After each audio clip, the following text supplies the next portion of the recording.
We're up to mitzvah number 105. This is a really interesting mitzvah, and that is to give an annual donation to the temple coffers of a half shekel every year as part of the national census, as part of the national fundraising efforts. There's a mitzvah applied to men over the age of 20, military age men, to give a half shekel once a year to the temple coffers. And this serves both as a form of census. You count the coins, you know how many military age men you have, and the money is also pooled together to be used to buy sacrifices for the nation. Now, this is a silver coin, and it's first mentioned in the book of Exodus. It's used in the wilderness as a proxy for the people. You cannot count the nation per capita. If you do that, the Torah tells us it unleashes a plague. We don't count Jews 1, 2, 3, 4 per capita. In fact, David counted the people, and he brought about a plague. Instead, everyone gives a coin, and you count the coins, and the coins serve as a proxy. If you know how many coins you have, you know the population size. Now, how much is a half shekel? Today, of course, in Israel, the currency they use is called the shekel. It's actually not the shekel, it's called the new shekel, because they had in the 80s a big inflation problem, and they got rid of their currency, and they went instead with the new shekel, not the old shekel, and not the ancient lira. It's a silver shekel. It is somewhere between 7.1 and 8 grams of silver, which is about a quarter of a troy ounce. And today, a troy ounce of silver is about $20. It's dropped. And therefore, the half shekel coin is about $5 worth of silver today. Now, incidentally, even though we don't have a temple, and we don't have temple coffers, and we don't have this annual fundraising for the temple, the prohibition against counting Jews is still true today. We're not supposed to count Jews for any purposes. So in fact, if you go to shul and they need a minyan, you don't count 1, 2, 3, 4, 5, 6, 7, 8, 9, 10 to determine if you have a sufficient quorum. Instead, what is commonly done, there's a verse that has 10 words, and you say, Hoshia es amecho varech es nachasecho reim v'nasim ad olam. 10 words. You apply each one of those words on one of the participants in your potential minyan. And by doing that, you determine if you have a sufficient quorum. Now, what is done with this money that is raised? It is given to the Kohanim, to the priests who oversee the temple and its coffers, and it's placed in the temple coffers, and it is used for public sacrifices.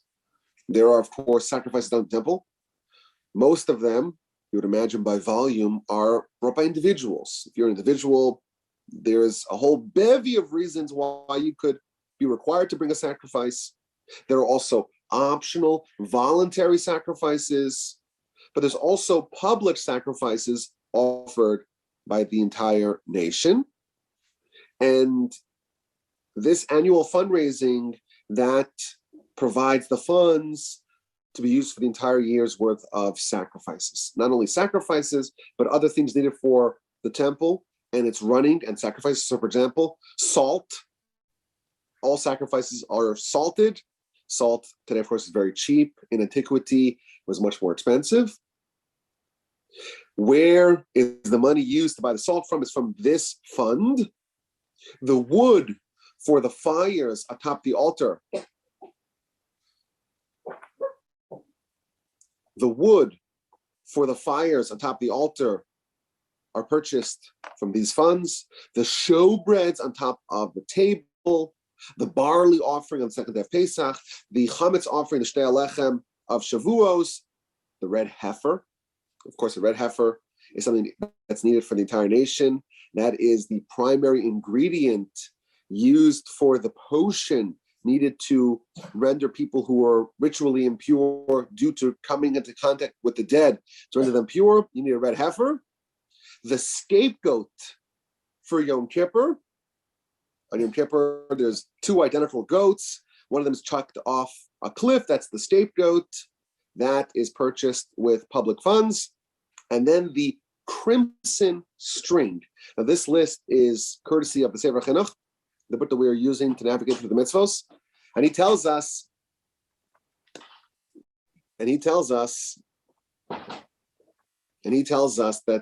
the crimson string is also used, or was also purchased with this fund. Why do we need a crimson string? So the commentary in the bottom tells us that there are a variety of reasons why you would need a crimson string. This is a wool string made dyed red. He tells us that for the red heifer, the primary ingredient, of course, is the ashes of the red heifer. But in that fire, there's a bundle consisting of other things, including a strip of red wool. On Yom Kippur, the temple process protocols call for two red streams, one of them that is placed in the temple, and one of them that is placed between the horns of the goat thrown off the cliff. Both of them would miraculously turn white to symbolize the Almighty's expiation of our sins. And again, those crimson strings are purchased with public funds. So we have a very interesting mitzvah.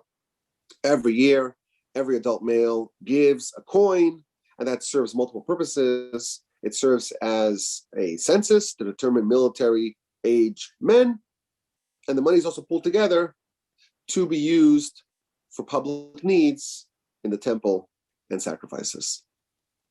Now, the Sefer Chinuch, in every mitzvah, he offers a reason why we have this mitzvah, or at least a perspective on this mitzvah.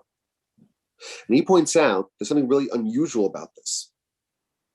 If you want to fundraise, so you would imagine you'd be trying to get the maximum donation from every individual.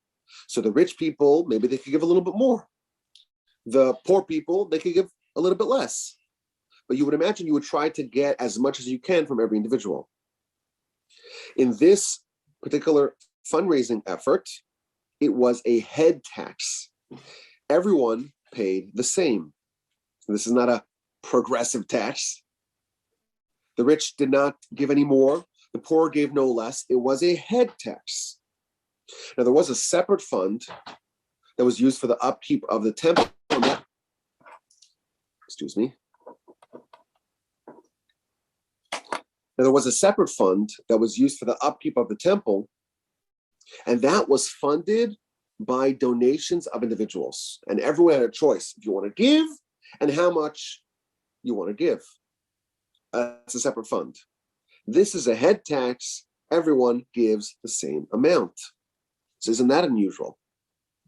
So the Sefer Chinuch explains that God wanted to benefit the Jewish nation and wanted to make sure that everyone has a portion in the public sacrifices that are given every day, every week, throughout the year. There's an effort to create equality so that everyone has a hand, everyone has a portion in these communal mitzvos. If you give, your half shekel coin, again, today it's $5 worth of silver. It's not a lot of money. I imagine in antiquity, it was a bit more, relative to people's income. But if you give a small amount, a nominal amount to the temple, we would imagine that you gain some benefit for it. You're after all contributing towards a mitzvah. But you would think, or we would think, we would speculate, we would posit that the benefit that you accrue is equivalent to what you put in. So if you give a half shekel's worth of contribution towards this fund, then there's a certain half shekel value that you've contributed to the public, to the sacrifices, and there's one slice of all the efforts done by the public that is attributable to you. That's what we would have imagined. What the Sefer Chinuch is telling us is that that's not how it works. What you get is not something which is equivalent to what you put in. That's not how it works. Everything that this fund provides, all the mitzvos that it provides, accrues to the benefit of all the people who contributed in. And therefore, every individual, every day, there's the Tamid sacrifices, the daily morning and afternoon sacrifices, a huge mitzvah, the extra sacrifices on Shabbos, all the other things that are done, all the mitzvahs done in the temple. Every individual who gives that small nominal donation has a part of this national effort. Now, the Sefer Chinuch, as he often does, he gives us a sampling of some of the mitzvos or some of the laws of this mitzvah. And he tells us that during the month of Adar, that's when they would do the fundraising effort. That's when they would announce it's time for everyone to contribute their half shekel. But what if someone is destitute? They are impoverished. They are really poor. And they don't have a half shekel. Even the poorest of the poor is obligated to make this contribution. And if you don't have the money, you borrow from someone else. Or you sell your garment that's upon you and use the proceeds to pay for it. An incredible thing. Everyone's got to be part of this mitzvah, but everyone can give only once. If you're rich and you have the ability to give 500,000 half shekels, doesn't matter, you're entitled to give only once. And all adult males are obligated to give. And that's irrespective if they're a Kohen, a Levite, an Israelite, a convert. Everyone is obligated to give. The women and the children are not obligated to give, but if they want, they can. However, Gentiles, even though typically Gentiles can offer sacrifices in the temple, they're not allowed to contribute towards this fund. Now, this is applicable in temple times, even in the diaspora. So if you lived in, Babylon, Persia, it's very far away from the land of Israel. If the temple is extant every year, you have to send in your half shekel. And if someone does not do it, then they are excluding themselves from the nation. That's a very dangerous thing. We want to be part of the whole. There's safety in numbers. There's definitely safety in the nation of Jewish people. And if someone departs from that, they're not included in the totality of the nation. And when all the benefits accrue to the nation and all the atonement brought about by these sacrifices comes to the nation, they are not included. It's a very dangerous thing. Now, even today, of course, we don't have a temple. We don't even have this whole system of the ancient shekel system. Nevertheless, there is a ubiquitous tradition to have some sort of remembrance of this mitzvah. Purim time, they put a big bowl in the shul and everyone gives $50. If you have $50, you give $50 to remember and reenact this mitzvah. So that's the mitzvah number 105, the mitzvah to give half shekel every year towards the temple coffers. Now there's an interesting curiosity about this mitzvah. The Talmud tells us that although Moshe taught us all of Torah, there were certain things that Moshe did not understand. He didn't understand them when God described the mitzvah to him, and God had to show it to him. So, for example, in chapter 12 of Exodus, this is when we have the laws of the calendar.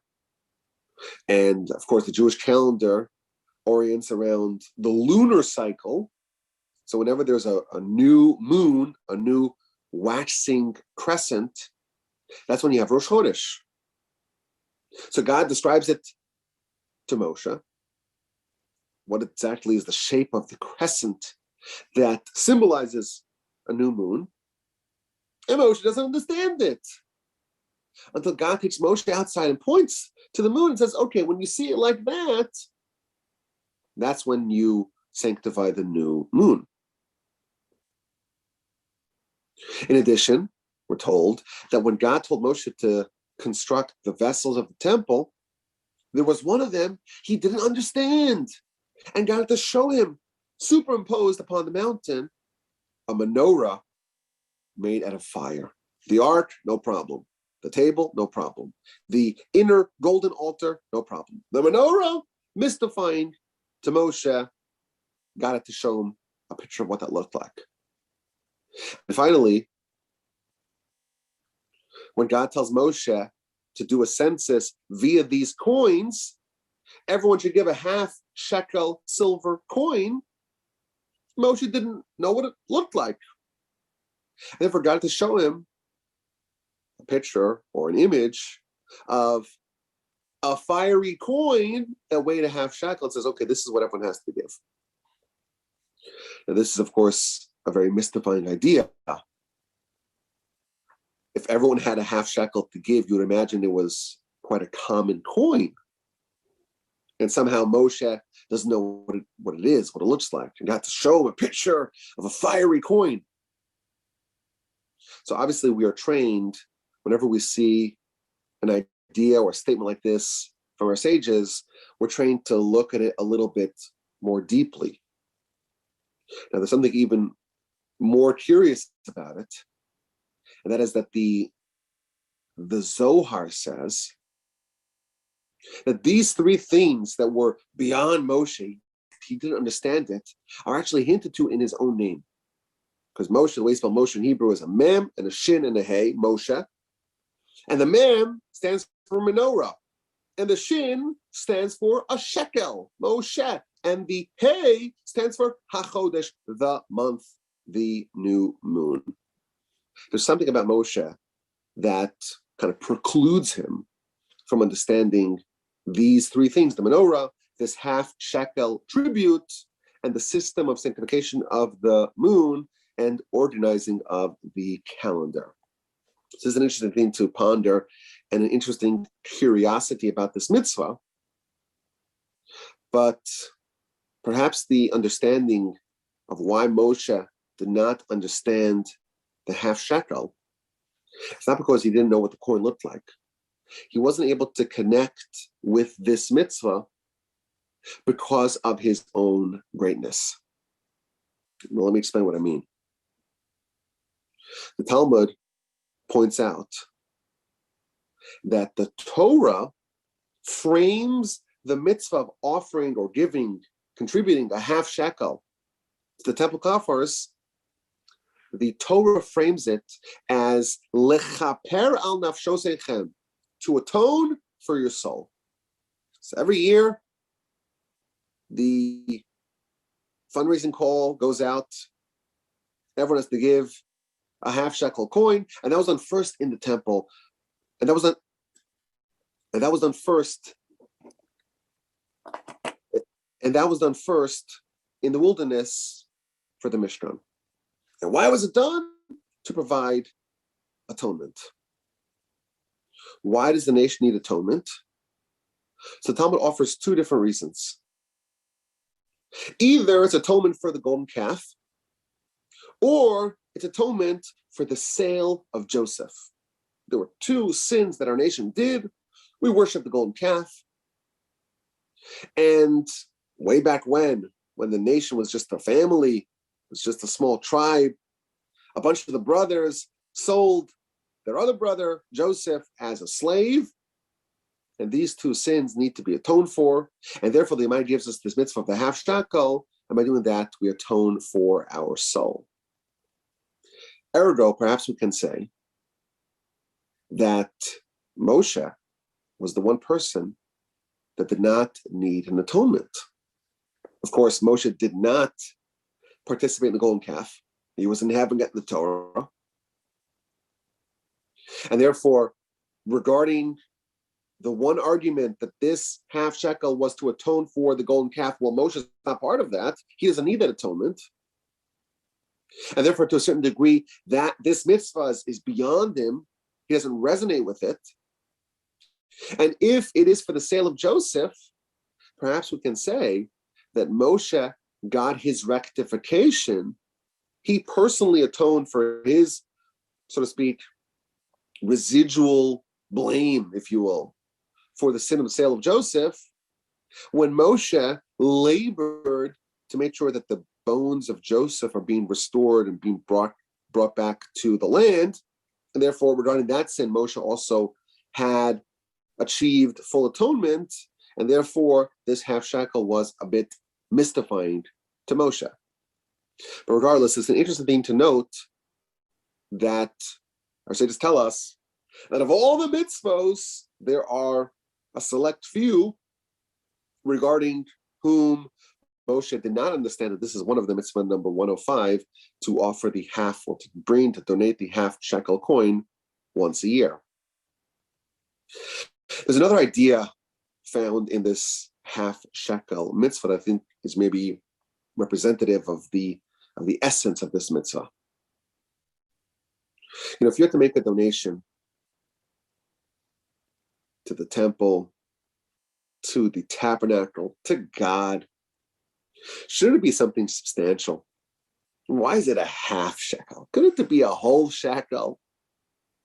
Wouldn't that be more fitting to get something complete, not a half of something?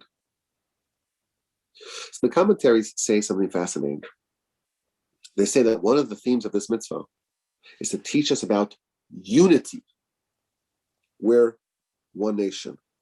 Every individual is incomplete, is only a half. And then for every individual, all they give is something which definitionally is incomplete, to symbolize that only when we unite together and everyone contributes their half, their small portion, only then can we do amazing things together.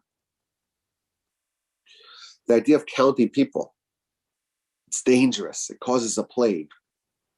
Why? Because when you count individuals per capita, every individual is separated into a single standalone unit, 1, 2, 3, 4, etc. If everyone is an individual at any juncture in time that is separated from the whole, they're divided and they're standing alone as an entity separate from the rest of the nation, that creates a certain degree of divisiveness where everyone can be existing away from the rest of the whole, and that is dangerous because then that individual is, for that moment, separated from the nation.